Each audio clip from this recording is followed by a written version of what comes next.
Yo, welcome back to another video. It's your boy Coreythemaan. We back in it. This is me at your check. This is WWE news. Mistake during Braun Strowman Bronson rematch on Raw. Jey Uso could leave WWE, Rikishi, and more. So let's get right into it. Let's see what they talking about.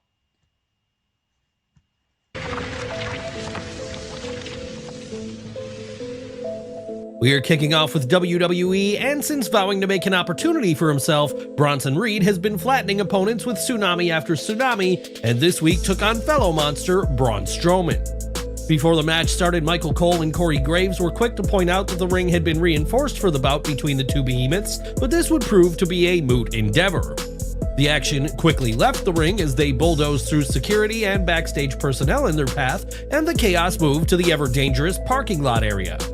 Reed was slammed onto the hood of a car by Strowman, but he narrowly escaped before Strowman could crush him with a piece of the set that was hurled his way.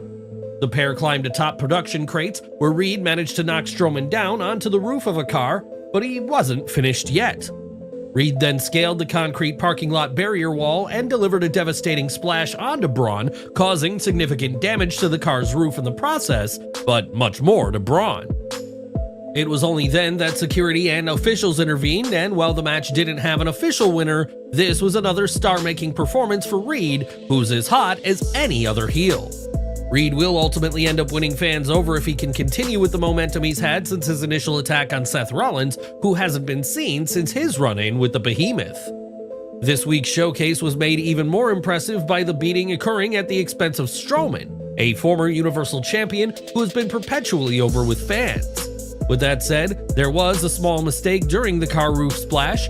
WWE cameras caught Strowman peeking up to see what was about to happen when he should have been selling the damage he'd already taken.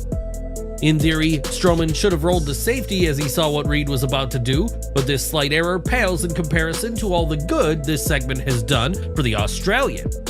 Strowman certainly helped elevate Reed in a big way, and it remains to be seen what kind of gimmick match the two Titans have after this intense showdown on Raw. But what did you make of this segment? And what do you think is next for both men? Sound off down in the comments. Close to 2 years after being introduced, Uncle Howdy made his in-ring debut this week as he took on Chad Gable in the show's main event. With entrances being 20 minutes before the show ended, Howdy and Gable were given plenty of time to deliver a great match, and Howdy was accompanied by the Wyatt Six.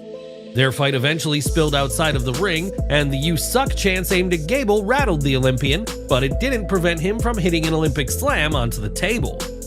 Howdy barely beat the ref's 10 count, and Gable seemingly had the match won as he removed his straps, but in a nod to Bray Wyatt, Howdy performed the iconic upside-down look.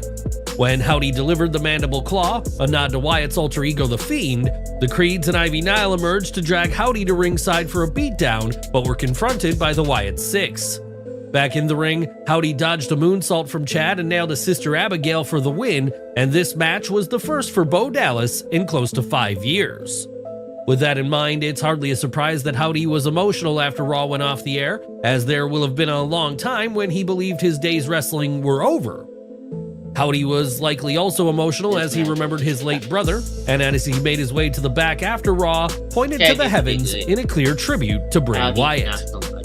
As for the match, it had a bit of everything, but the real message was told through the emotion that the man under the mask was able to convey, as he has done with every performance. The odes to Bray Wyatt, as well as Brody Lee, were evident throughout Monday's match, and his performances, more so than anyone else, are for those who came before him.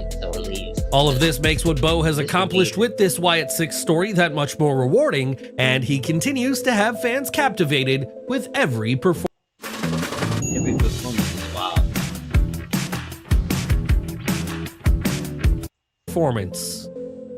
On Twitter, the Wyatt Six had been building towards the match with Chad Gable, including sharing an image from Dante's Inferno, and fans will remember Bray often referenced Dante.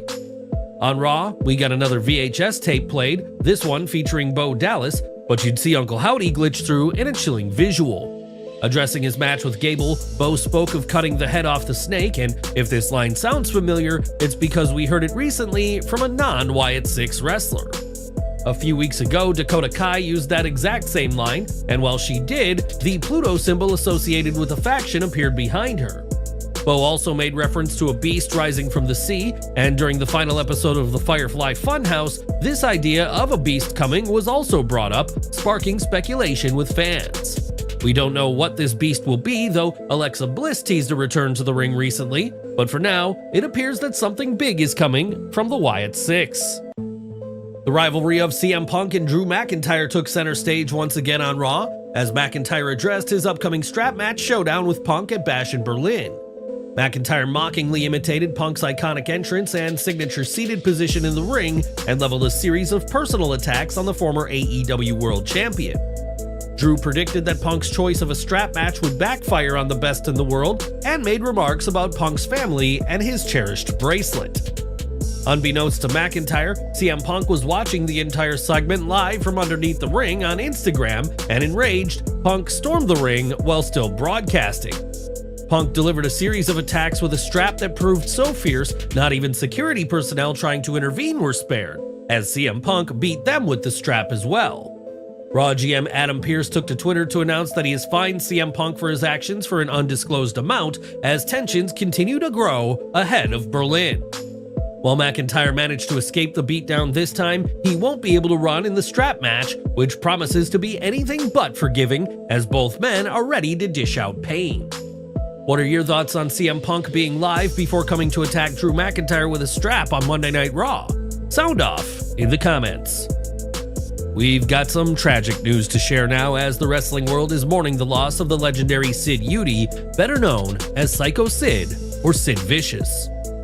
On Facebook, Sid's son Gunnar shared that his father had passed away at the age of 63 after a lengthy battle with cancer, and shared the following touching tribute. Dear friends and family, I am deeply saddened to share that my father, Sid Udy, has passed away after battling cancer for several years.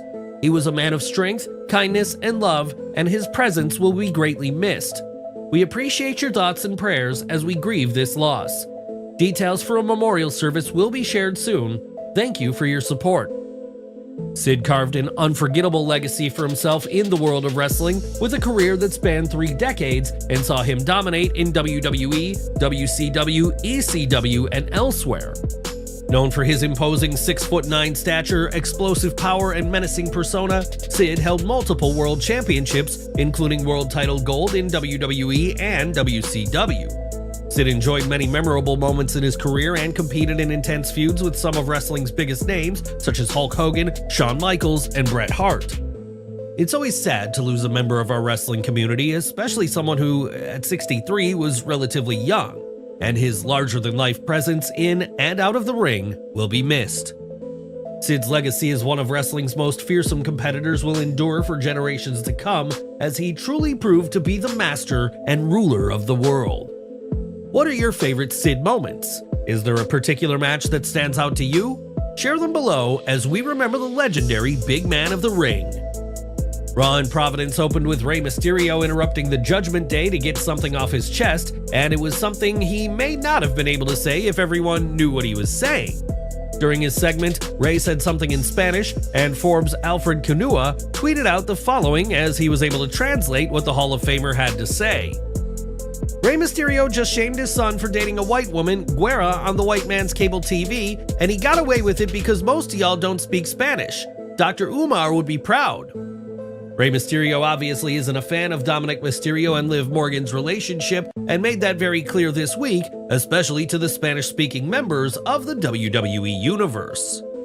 Rey arrived to the ring with the rest of the LWO, and this marked Rey's first appearance on Raw since the July 8th episode, where he was in a mixed tag team match against his son. WWE has a lot of things changing internally right now, but with Raw set to move to the uncensored Netflix in January, more off-the-wall, controversial lines may be in the future. This segment culminated with a 6-man tag team match, which saw the Judgment Day defeat Mysterio and the LWO, but the action didn't stop there. A post-match beatdown by the Judgment Day was interrupted by Rhea Ripley and Damian Priest, and the latter was able to give a tribute to a wrestling legend amid the chaos. Priest could be heard shouting, "We are the masters and rulers of this world" to Finn Balor, Liv Morgan, and Dominic Mysterio, who watched on as Priest and Ripley destroyed JD McDonough and Carlito. This phrase was a nod to Psycho Sid, whose death was confirmed shortly before the show, and now attention turns to the mixed tag team match between the Terror Twins and Morgan and Mysterio that'll take place in Berlin. It's safe to say that Jey Uso is one of WWE's most popular superstars right now, but there's plenty who feel the company could be doing so much more with Main Event Jey. On his Off the Top podcast, Rikishi discussed his son's booking in WWE and questioned why, despite Jey's popularity, he wasn't given a chance to win the Money in the Bank contract. Rikishi pointed out that Jey is one of the most exciting wrestlers, always delivering in the ring, and it doesn't make sense why WWE wouldn't give him an opportunity. The Hall of Famer added that after Money in the Bank, he hoped WWE would at least set Jey up for a title shot, maybe for the Intercontinental Gold or even a World Championship. When that didn't happen, Rikishi said he feels the writers don't know how to use Jey, and even considered telling his son to take a break from WWE if they don't know what to do with him. Rikishi also mentioned that while WWE is making money off Jey's Yeet merchandise, Jey is out there working hard for his success through making appearances and engaging with fans. Recognizing potential claims of bias, Rikishi stressed that his concerns could apply to any wrestler, not just his son, and hopes WWE will give Jey the opportunities he deserves. Rikishi also believed that Jey could succeed elsewhere like in AEW if WWE doesn't appreciate him, and he's not alone in wanting more for the former tag team champion. Fans have been vocal in their support for WWE to elevate Jey to the top of the card, and as a major fan favorite on Raw, there's anticipation that a singles title run will come eventually. After years establishing himself as one half of one of WWE's most successful tag teams, Jey has a huge future ahead of him, though WWE writers seem hesitant to use him right now. Many are eagerly awaiting to see if WWE will capitalize on his popularity and potential in the near future, or if Jey Uso might consider a move to AEW down the line. The journey to find Intercontinental Champion Braun Breaker's next challenger began on this week's Raw with 2 triple threat tournament matches. In the first, Jey Uso made his entrance first and even had Corey Graves yeeting as the broadcaster filled in for Pat McAfee, who was away due to football obligations. Jey was joined by Kofi Kingston and Karrion Kross, and the match provided each competitor the chance to show off a bit, as even Kross got the upper hand throughout the bout. His attempt to make Kofi Kingston submit was countered into a pinning attempt that was unsuccessful, and Jey landed a spear on Kross before ascending to the top rope. Jey got the win and will now go on to join a fatal 4-way for the Intercontinental Championship, and one would have to consider Jey a favorite given his immense popularity. This was a fun, action-packed 3-way match that kept the ongoing storyline involving the New Day and Kross at the forefront while reintroducing Uso into the title mix. With that said, there have been questionable creative decisions over the last handful of months or so when it comes to Jey, so we can't rule out him being knocked out of the competition. Regardless, Jey Uso remains over and is as good a choice to roll with as the first contender to Breaker's title, but he will have some stiff competition. Later in the show, Pete Dunne took on Xavier Woods and former Intercontinental Champion The Miz, who has aspirations of being a record-tying 9-time Intercontinental Champion. Those plans began to unravel as Woods nailed him with a limit break elbow, and though the New Day star went for the cover, Pete Dunne dragged the official out of the ring. Dunne disposed of Woods and sealed the deal with the bitter end on The Miz in a match which saw much better chemistry than our first IC title qualifying triple threat of the evening. The reversals and counters were more fluid, and the finish was clever, with Dunne taking advantage of the rules to advance in his pursuit of main roster gold. Once again, Xavier Woods fell short of proving he could succeed on his own, something that will likely prove significant in whatever direction the New Day's rumored breakup story goes next.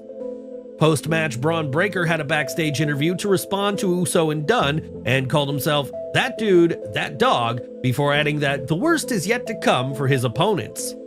Uso and Dunne will be joined by 2 more yet-to-be-determined individuals in the tournament finals, which will be held on the September 9th, 2024 episode of Raw. The next matches will be contested between Ilya Dragunov, Dragon Lee, and Dominic Mysterio in one triple threat, and Bronson Reed, Ludwig Kaiser, and Sheamus in the other. The winners of those matches will join the Fatal 4-Way, in which the winner will face Breaker, and who do you see stepping up as the next challenger for the Intercontinental title? There's nothing more powerful than you making your thing happen, really going for it. doing business on your terms, giving it your all, making a difference. Title. At All In London. Yeah, we don't really care about all that. I just want to see. Okay. So, Pete Dunne, Jey Uso, Dragon Lee, and Bronson Reed. I don't know, Dragon Lee makes the most sense.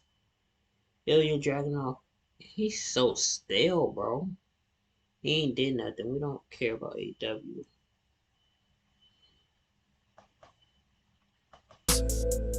Ahead of his World Championship match against Gunther at Bash in Berlin, Randy Orton took to the ring to express the importance of the contest at Germany's first PLE. Orton recalled the demons of his past and the significance of being world champion, pointing out that 20 years ago, he became the youngest world heavyweight champion. Orton brought up unifying that title with the WWE Championship at TLC 2013 and plans on moving into second place for all-time title reigns by becoming a 15-time champ in Berlin. This is the best version of Orton we have ever seen, and it is his ability to step back and appreciate his career for being what it is, one of the best of all time, that makes him great. The fans are connecting because they can feel what Orton is saying is real, flaws and all, and he has plenty of experiences from his past that he can use to tell stories. Orton did exactly that here, enhancing his promo and the gravity of his title match with Gunther this Saturday, though fans ready to see Orton with gold again may be disappointed. Despite this promo, signs continue to point to Gunther retaining, as it'd be foolish for one of WWE's most dominant champions in recent years to lose the gold so quickly. Throw in the fact that this match is in Germany, a country Gunther has ties to, and fans can expect the King of the Ring to retain the World Heavyweight title this Saturday. At last week's Dynamite in Cardiff, Wales, Big Bill was in action, and the UK crowd gave Bill a reaction that nobody, not Nope, don't care.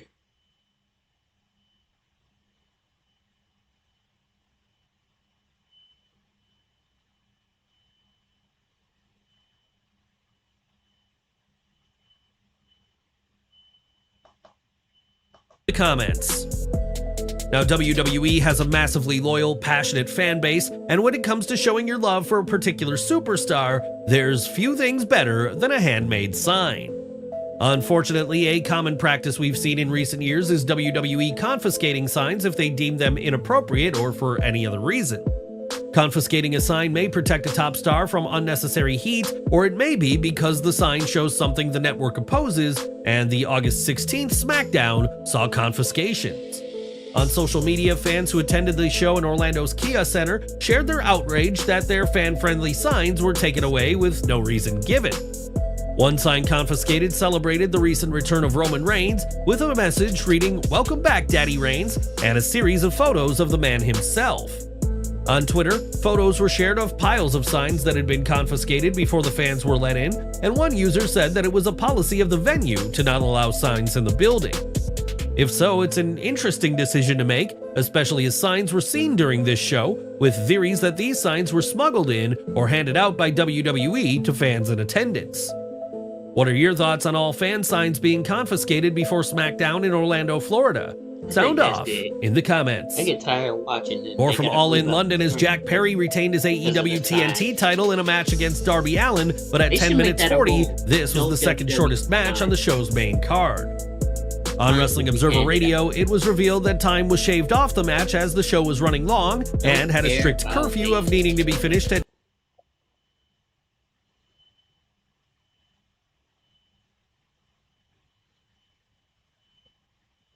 Alright, that looks like that's about it. Appreciate y'all for watching.